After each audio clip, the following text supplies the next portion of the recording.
Welcome to Survival Tips Tuesday, Episode 2. 10 items to consider when making a mini or compact pocket survival kit. Why would we need a survival kit in our pocket?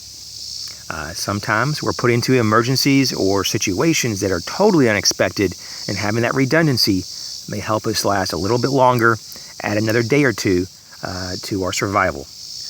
Consider carrying a small pocket organizer like the one I carry, or even small other containers such as sunglass cases, pocket camera cases, Altoid tins, coin pouches, duct tape pouches that you can make yourself, or maybe the smaller freezer style Ziploc bags if you were on a major budget.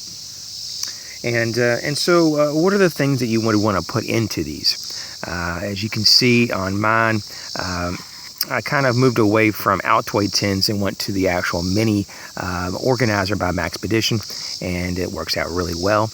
This is actually even a little bit different than my last video when I just showcased my my organizer, but nonetheless it's pretty much the same. There's just a few tweaks here and there, and I'll continue to tweak it over the years.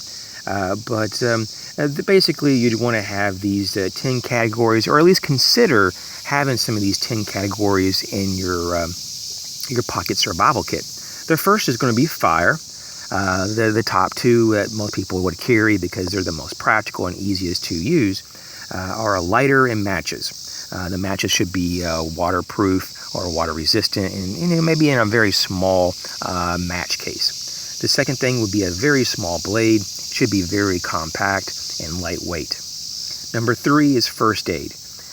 This depends on what your needs are, but typically for the average person, for such a small pocket kit that's just a redundant kit, maybe just a couple of Band-Aids and maybe the most commonly used medicine, maybe a day's worth of that medicine. Number 4 is food procurement. This is obviously needs to be customized to your area. Let's just say hypothetically there's a lot of ponds and lakes, streams in your area, then you may want to go toward that fishing theme with a few fishing hooks, maybe have a sinker, a little float. They have those mini floats you can put in there, and a little bit of artificial bait, and you're pretty good. Maybe you're in an area that's a lot more wooded and there's not that much what you would call larger bodies of water, and maybe you'd want to put maybe a spear tip, in your pack.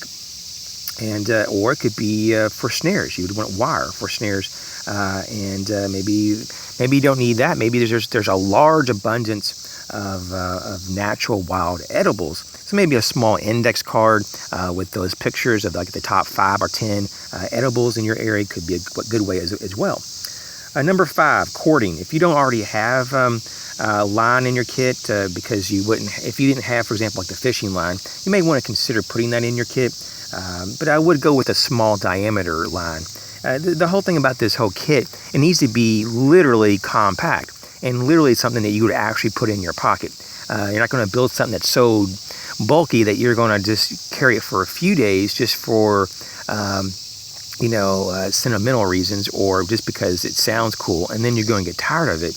You need something that you can actually carry and it's not a burden. So you wouldn't want to have the like paracord. It's just too bulky for this size. Even though it's relatively small cording overall, it's still really large for a kit of this size. So you'd probably want to go with a pretty small diameter bank line for just an example, or you could go with your fishing line, dental floss, those kind of things. The next thing would be under the category of repair. Gorilla tape or duct tape, 2 to 3 feet wrapped around a portion of an old credit card, as we talked about before, will do the job. Number 7 is resources, maybe a little spare cash. A few 1s and 5s could probably get you through a day. Number 8 is a light source, probably one of the smaller keychain lights to give you a good amount of light output. If it's a AAA battery, it's even better. You could even put a spare battery in there. If it's a button cell battery, those little button cells, they typically last anywhere from 12 to 18 hours. So you're probably pretty good just to hold you over for a day or two. Number 9 is a button compass. They're not all made equal though. And as you probably know, the 50-cent button compasses are nothing like the $20 button compasses. Not saying that you need a $20 button compass, but you do get what you pay for. So just be aware. Number 10 And this is the last item to consider when making a compact pocket survival kit. And that's going to be just having maybe a small piece of paper folded up and just kind of tucked into your pack. Like on mine here, I have actually a notepad, but you may not have to go that far. Just even if it's just one piece of paper and a miniature pencil, a mini pen, something that you can just write with, a writing utensil, just for record keeping and note taking, map making, just to kind of jot down thoughts if you have to, or record information that's vital. So these are just 10 things to consider. I think most of those are pretty valid, if not all of them are really necessary for some people, if not most people. But you have to just pick and choose which ones you want, if not all of them, because sometimes maybe your kit is not going to be able to hold all those items. So you may have to prioritize which ones you want, or which ones make the most sense for you.